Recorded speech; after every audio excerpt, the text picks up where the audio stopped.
Bonjour, c'est Gilles sur boursicoté.com. Voici l'analyse technique Forex et matières premières pour cette journée du jeudi 18 juin 2015. Commençons tout de suite avec une vue un peu plus générale de l'évolution de la paire de devises euro-dollar, donc avec la rupture ici de cette zone de résistance baissière qui se fait en deux fois avec la dynamique haussière ici. On avait défini cette fameuse résistance, hein. On va la clarifier un petit peu, voilà, où on avait donc une résistance qui partait de ce point haut et qui venait s'appuyer ici sur divers points hauts. Donc ce que je vous indiquais, c'est qu'on avait une préférence haussière parce que même si ici les points hauts restaient sous la zone de résistance, on avait des points bas significatifs, hein, ici, qui remontaient au fur et à mesure, hein. Donc on était quasiment dans un triangle et le triangle, donc comme on y est rentré par le bas, triangle symétrique, et bien la sortie se fait par le haut, puisque le triangle, je le rappelle, est un signal de continuité.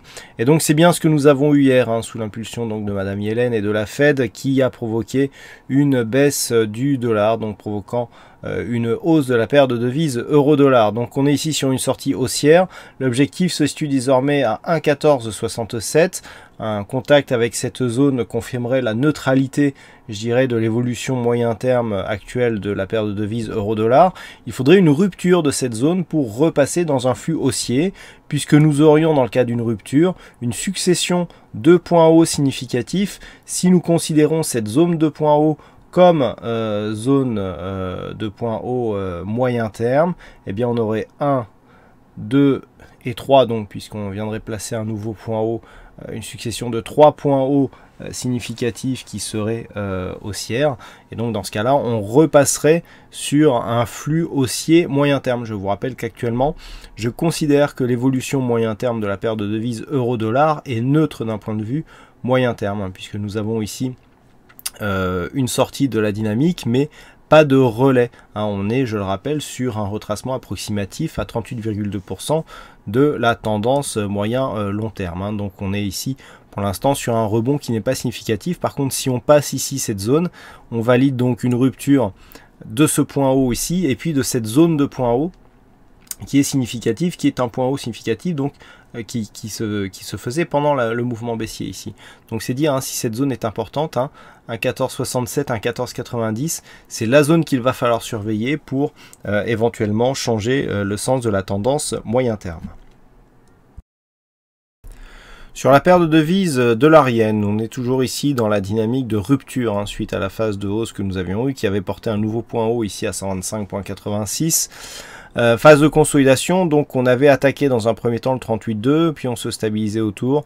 Donc là on a acté, hein, la rupture, et la rupture très technique, puisque après avoir été support, eh bien on peut voir que sur cette bougie, enfin même sur cet ensemble de bougies, eh bien la zone est devenue résistance. Donc on est vraiment ici sur une poursuite baissière. L'objectif c'est bien sûr la zone 50,61,8, donc la zone 50, zone des 50% qui se situe à 122,37, qui définit donc l'entrée dans cette zone, sachant que dans cette zone il y a ici une zone à 121,70,80 qui est une zone majeure sur l'évolution de la paire de devises dollarienne.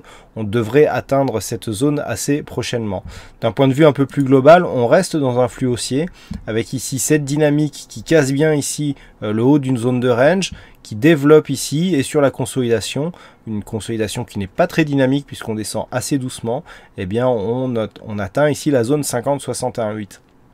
Par contre, s'il y avait rupture ici de ce 61,8, d'un point de vue moyen terme, ce serait assez négatif, puisque nous aurions donc une invalidation de la sortie ici de cette zone de range sur une phase baissière, puisqu'il faudrait au moins que la zone de résistance ici se transforme en zone de support, donc à minima je veux dire, et puis sur rupture de cette zone on aurait rupture du retracement à 61,8%, ce qui irait là aussi dans le sens d'un retracement total, donc direction ici la zone des 118,89. donc on le voit, c'est vraiment cette zone ici qui va faire office je dirais d'arbitre. Tant que l'on reste au-dessus, on a plutôt une préférence haussière avec une poursuite du mouvement en direction donc du plus haut à 125,86. Par contre, sous cette zone de support, eh bien, il y a un risque de revenir sur 118,89. Et enfin sur l'or, je vous indiquais que tant que nous n'avions pas de retour ici au-delà de cette zone de point haut qui se situe à 1184,86, eh bien on était toujours sur un flux à prédominance baissière. Eh bien on l'a eu ce mouvement d'invalidation aujourd'hui, puisque eh bien dans le suivi, je dirais, de la Fed d'hier soir, l'or a continué à monter et donc on se dirige désormais vers 1208 $ l'once. Alors on était plutôt neutre d'un point de vue moyen terme précédemment. Avec cette phase de baisse ici, on avait cassé des points bas significatifs, donc on pouvait se dire que la tendance pouvait s'orienter à la baisse, sauf que là on est en train d'invalider cette dynamique. Donc d'un point de vue moyen, voire même moyen long terme, on est toujours dans un biais neutre. Par contre, d'un point de vue court terme, eh bien, le fait d'avoir cassé ici cette zone des 1192 nous replace dans une dynamique haussière. Donc le premier objectif ici, c'est 1208 $ l'once. C'est une zone qui a souvent été l'objet de cibles ou de points, je dirais, de points de repère. Ensuite, au-dessus des 118, au-dessus des 1208, c'est un petit peu l'inconnu. À chaque fois que l'or a voulu repasser cette zone pour essayer d'impulser un mouvement haussier, ça n'a pas pris. On peut le voir sur cette phase, voilà. La zone des 1208 ici est une zone de résistance qui sera très dure à franchir depuis cette phase de baisse ici, qui était relativement forte. On est sorti de la dynamique, mais depuis on est vraiment dans un biais neutre avec cette zone justement des 1208 qui n'a pas été souvent franchie. Donc c'est l'objectif actuel, mais il faudrait vraiment une cassure forte, et vu la configuration, je vais y revenir, ça va être quand même compliqué. Donc peut-être une phase de consolidation avant un éventuel test.